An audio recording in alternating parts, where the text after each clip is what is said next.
یا ایھا الذین آمنوا کتب علیکم الصیام کما کتب علی الذین من قبلکم لعلکم تتقون الصوم لی وانا اجزی بہ یا ایھا الذین آمنوا اے ایمان والو کتب علیکم الصیام کہ روزے فرض کر دی گئے ہیں کما کتب علی الذین من قبلکم اور جیسے جو آپ سے پہلے روزے فرض کر دیے گئے تھے۔ اب جو پہلے روزے فرض کیے گئے تھے وہ ہر مہینے میں تقریباً 3 دن روزے رکھے جاتے تھے۔ امت محمدی صلی اللہ علیہ وسلم کے لیے جب یہ حکم آیا 30 دن کا 29 دن کا تو پھر وہ روزے جو 3 دن کا سلسلہ تھا وہ ختم ہو گیا۔ اس میں ایک لفظ ہے، میں جو بات اصل اس میں ڈسکس کرنا چاہتا ہوں، اس میں ایک لفظ ہے لعلکم تتقون۔ روزہ اس لیے ہے تاکہ تم پرہیزگار بن جاؤ، تاکہ تم متقی بن جاؤ۔ یہ جو تتقون ہے اس کا مطلب یہ ہے کہ باقی عبادات بھی ہیں، حج بھی ہے، زکوٰۃ بھی ہے اور نماز بھی ہے، ساری عبادات ہیں، لیکن اس کے لیے خصوصاً اہتمام کے ساتھ کہا کہ لعلکم تتقون، تاکہ تم پرہیزگار بن جاؤ۔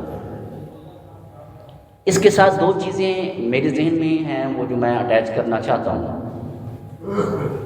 وہ تقوی، پرہیزگاری انسان کے اندر پاکیزگی کو پیدا کر دیتا ہے روزہ انسان کے اندر، اور پھر اس پاکیزگی کا ایک 2 سسٹم ہیں، 2 نظام ہیں، ایک اندرونی نظام ہے، ایک بیرونی نظام ہے۔ جب بندہ کسی چیز کا ایک تقویت کا کہتا ہے کہ تاکہ تم پرہیزگار بن جاؤ، تو اس سے پہلے یہ ہے کہ اللہ تعالیٰ پھر اس کے لیے اس کا سد باب بھی کرتا ہے۔ 2 طاقتیں ہوتی ہیں، ایک اندرونی طاقت ہوتی ہے، ایک بیرونی طاقت ہوتی ہے، اور یہ جو تقویٰ ہے یہ اندرونی طاقت ہے۔ پھر ہمیشہ جب کوئی ایک ایسی چیز ہوتی ہے اس کے مخالف بھی ہوتی ہے، یعنی اگر آگ ہے تو اس کے مقابلے میں پانی بھی ہے، اگر نیکی ہے تو اس کے مقابلے میں برائی بھی ہے، اگر خیر ہے تو اس کے مقابلے میں شر بھی ہے، یعنی اگر تقویٰ ہے تو اس کے مقابل پرہیزگاری ہے تو اس کے مقابل گناہ بھی ہے، یعنی اگر ایک چیز ایک رول ایک کریکٹر ادا کر رہی ہے پرہیزگاری کا تو اس کے مخالف سمت میں اس کا دشمن بھی موجود ہے۔ تو رب تعالیٰ نے اس کا اہتمام کیا کہ تمہارے اندر تقویٰ اور پرہیزگاری پیدا کر دے گا روزہ، لیکن اس کے 2 دشمن ہیں۔ اس روزے کا جو تقویٰ پیدا کرتا ہے اس کے مخالف، اس کے اپوزٹ 2 دشمن بھی ہیں۔ ایک دشمن آپ کے اندر موجود ہے، ایک دشمن باہر موجود ہے۔ جو آپ کے اندر دشمن موجود ہے وہ آپ کا نفس ہے، اور جو باہر دشمن موجود ہے وہ شیطان ہے۔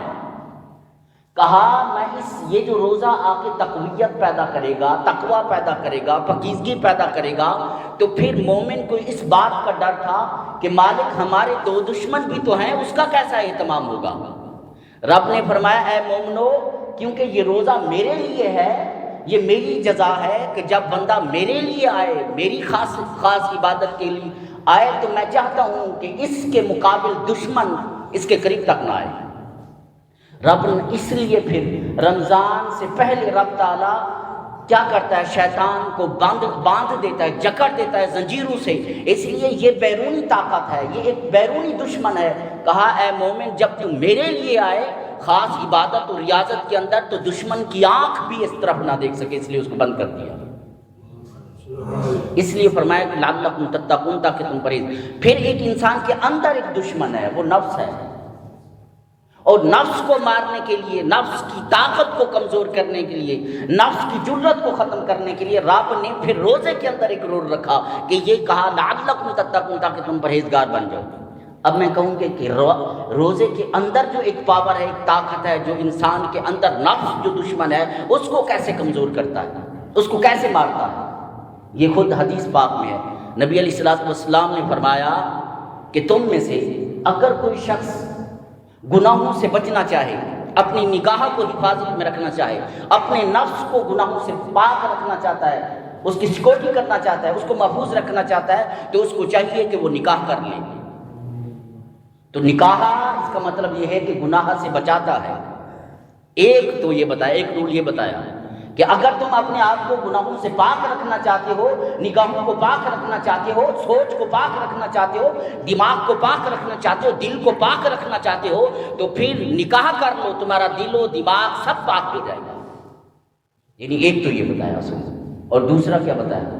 کیا اگر تم اپنے آپ کو پاک رکھنا چاہتے ہو، اگر تمہارے پاس نکاح کی طاقت نہیں ہے، مال و دولت نہیں ہے، اس لیے تو آج کل کے نکاح کا جو سسٹم ہے یہ کمزور ہو گیا ہے، دولت کی وجہ سے، ڈیمانڈ کی وجہ سے۔ کہا جب تم اس میں طاقت نہیں رکھتے، نکاح میں پاور نہیں رکھتے، مطلب یہ کہ مالی طاقت تم نہیں رکھتے، مالی نظام آپ کا کمزور ہے، تو پھر ایک نظام ایسا ہے، اس نظام کو اپنا لو تاکہ تم پرہیزگار بن جاؤ۔ کہا وہ روزہ رکھ لو، تمہارے نفس کو کمزور کر دے گا، تم گناہوں سے بچ جاؤ گے۔ یعنی یہ اس لیے فرمایا لعلکم تتقون، اس لیے تاکہ تم پرہیزگار بن جاؤ۔ یہ ایک روزے کا ایک مقصد یہ تھا، یعنی لعلکم تتقون کہنے کا مقصد۔ اب یہ جو میں ایک بات بتانے لگا ہوں اس میں، رب تعالیٰ نے فرمایا کہ الصوم لی وانا اجزی بہ، کہ روزہ میرے لیے، میں اس کی جزا ہوں۔ اس کی 10 وجوہ بیان کی ہیں روزے کی، کہ رب کے لیے روزہ ہے اور رب اس کی جزا ہے۔ ایک اس کی جزا، روزے کے اندر ریاکاری نہیں ہے، ہر عبادت میں ریاکاری ہے۔ اس کا جسم نظر آتا ہے، اس کا ڈھانچہ نظر آتا ہے، اس کی ایکٹیویٹیز نظر آتی ہیں، اس کی سرگرمی نظر آتی ہے، اس کا ایکشن نظر آتا ہے۔ آپ نماز پڑھتے ہیں، آپ مسجد میں چل کر آتے ہیں تو آپ نظر آ رہے ہیں کہ یہ نماز پڑھنے جا رہا ہے۔ مسجد میں پہلے ایک صف ہوتی ہے، اب 6 صفیں ہوتی ہیں، 7 صفیں ہوتی ہیں، یہ نظر آ رہا ہے کہ نماز پڑھنے جا رہے ہیں۔ جو رمضان سے پہلے نہیں تھے وہ رمضان میں آ رہے ہیں، تو یہ ایکشن نظر آ رہا ہے، عبادت میں ریا نظر آ رہا ہے۔ حج میں جاتے ہیں تو آج سوشل میڈیا پر کیا کرتے ہیں، پہلے تصویر فیس بک پہ آ جاتی ہے تو ریا نظر آ رہا ہے۔ زکوٰۃ دیتی ہیں تو پیسے دے رہے ہوتے ہیں، بتا بھی رہے ہوتے ہیں، نظر آ رہا ہوتا ہے۔ ہر عبادت کے اندر ریا ہے، اس کے اندر ریاکاری ہے، لیکن ایک ایسی عبادت ہے جس کے اندر ریاکاری نہیں ہے، جس میں دکھاوا نہیں ہے، وہ فقط روزہ ہے۔ جب جو روزہ دکھاوا، اس کا مطلب یہ ہے کہ ہر عبادت کے اندر شراکت ہے، غیر شریک ہے۔ جب دیکھنے والے کو دکھاوا کیا جا رہا ہے تو اس کا مطلب وہ شریک ہے، لیکن ایک عبادت روزہ ہے جس کے اندر کوئی شریک نہیں ہے، تو رب شراکت سے پاک ہے۔ اس لیے کہا کہ روزہ الصوم لی وانا اجزی بہ، روزہ میرے لیے ہے، میں ہی اس کی جزا ہوں، کیونکہ یہ خالص عبادت ہے جس کے اندر غیر کا دخل نہیں ہے۔ ایک وجہ یہ بتائی، اور دوسری وجہ یہ بتائی کہ ہر عبادت کو لکھ لیتے ہیں۔ ہم نماز پڑھتے ہیں، عبادت، یہ ہمارے فرشتے بیٹھے ہیں، ہماری عبادت کو لکھ لیتے ہیں، ہر عبادت لکھی جاتی ہے، نماز، روزہ، حج، روزے کے علاوہ زکوٰۃ ہو گئی، حج، یہ سارے معاملات، تسبیح و تحلیل، قرآن کی تلاوت، یہاں سارے جو بیٹھ کر ہم کرتے ہیں، ساری چیزیں ہماری لکھی جاتی ہیں۔ لیکن روزہ ایک ایسی عبادت ہے جو فرشتے اس کو نہیں لکھتے۔ کیوں؟ اس لیے رب نے خود فرمایا الصوم لی وانا اجزی بہ، کہ روزہ میرے لیے، میں ہی اس کی جزا ہوں، جزا تو میں دوں گا، میں دیکھ رہا ہوں۔ اس لیے فرمایا کہ روزہ میرے لیے، میں ہی اس کی جزا ہوں۔ ایک تیسری وجہ 10 ہے، میں ایک تیسری وجہ ایک اور بیان کر رہا ہوں۔ تیسری وجہ ایک ایسی وجہ ہے کہ کہا رب روزے دار کو رب اپنا دیدار کراتا ہے۔ اب اس سے پہلے تھوڑی سی ایک بات سمجھ لیں، یہ جو سورج ہے، کبھی آپ سورج پہ غور کریں دن کو، یہ جو سورج ہے اس کی تپش اور اس کی روشنی اتنی پاورفل ہے، کہتے ہیں ساری کائنات اور ساری مخلوقات کی نور اٹھا کر جمع کر کے انسان کی آنکھ میں رکھ دیا جائے تو یہ سورج کو تکنے سے قاصر ہے، اس کے 70 پردے ہیں۔ سورج کے سامنے یہ جو روشنی ہمارے پاس ہے، یہ 70 پردوں کے بعد ہمارے پاس پہنچتی ہے، اور کہتے ہیں اس آنکھ سے اگر وہ اس پردے کو ہٹا دیا جائے، ایک پردے کو 70 میں سے ایک ہٹا دیا جائے تو یہ آنکھ اس کو تک نہیں سکے گی، آنکھ کا نور ختم ہو جائے گا۔ پھر کہتے ہیں یہ جو سورج کا نور ہے، یہ جو سورج کا نور ہے، یہ ہے کرسی کے نور کا 17واں حصہ ہے، کرسی کا، جو اللہ کی جو کرسی ہے اس کا 17واں حصہ ہے۔ یعنی اس کے پردے ہیں، اس میں سے 17واں حصہ سورج کو ملا ہے۔ پھر جو کرسی ہے، اس کرسی کو جو نور ملا ہے، اس سے جو اللہ کا حجاب ہے، اللہ کے حجاب کا پھر 17واں حصہ ہے، یعنی 17ویں حصے میں سے ایک حصہ اس کو ملا ہے، یعنی 17واں حصہ ملا۔ پھر حجاب ہے، یعنی اس کا مطلب یہ کہ اللہ کے سارے حجاب ہٹا دو، اس میں سے 17واں حصہ ملتا ہے کرسی کو، پھر 17واں حصہ ملتا ہے سورج کو، پھر 17واں حصہ ملتا ہے انسان کی آنکھ کو۔ سارے نور جمع کریں تو آنکھ نہیں تک سکتی اس کو، لیکن قربان جائیں اس آنکھ پر قیامت کے دن رب سارے پردے ہٹائے گا۔ اے محمد مصطفیٰ کی امت، اس کو تک لے، یہ میرا نور ہے، تک لو۔ اس وقت یہ عالم یہ ہوگا کہ رب اس کے اندر اتنی پاور و طاقت رکھے گا، وہ روزے کی وجہ سے ہوگا۔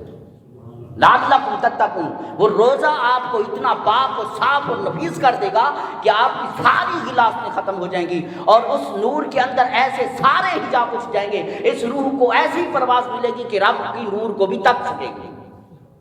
یعنی اس لیے فرمایا الصوم لی وانا اجزی بہ، روزہ میرے لیے ہے۔ میں ذرا ایک تھوڑی سی بات کوٹ کر دوں، یہی وجہ ہے موسیٰ علیہ السلام کو کہا لن ترانی، تو مجھے نہیں تک سکے گا، کیونکہ میرے نور کتاب نہیں لا سکے گا۔ پہاڑ پر تجلی ڈالی تھی اس کو تکوانے کے لیے، پہاڑ پر تجلی ڈالی، اور وہ بھی تجلی برداشت نہ کر سکے تھے، بے ہوش ہو گئے تھے۔ اور پھر وہی حضرت موسیٰ علیہ السلام کی بیوی نے کہا کہ میں آپ کا چہرہ تکنا چاہتا ہوں، پردے رکھے تھے، چہرہ کوئی تک نہیں سکتا تھا۔ موسیٰ علیہ السلام کی بیوی نے کہا مجھے اپنا چہرہ تکا دیں۔ اس نے کہا آپ کی آنکھ تاب نہیں لا سکے گی، نہیں تک سکے گی۔ انہوں نے کہا مجھے دکھا دیں۔ انہوں نے کہا پھر ایک کام کریں، آنکھ پر ہاتھ رکھیے، ایک آنکھ پر ہاتھ رکھا تو پھر دوسری آنکھ سے تکایا، پردہ ہٹایا، جیسے پردہ ہٹایا آنکھ کا نور ختم ہو گیا تھا۔ یہ وہ نور الہی ہے کہ جس نور الہی کو پیغمبر کی بیوی بھی برداشت نہیں کر سکتی، لیکن روزے کا کمال یہ ہے کہ وہ اتنا انسان کو پاک کر دیتا ہے، صاف کر دیتا ہے کہ رب کی تجلی کو تکنے کے قابل ہو جاتا ہے۔ جہاں موسیٰ علیہ السلام نہیں تک سکتے، وہ بندہ مومن تکتا ہے۔ کہ آپ اس چینل کو سبسکرائب کریں، لائک کریں اور شیئر کریں تاکہ آنے والی ہر ویڈیو آپ تک پہنچ سکے۔ والسلام۔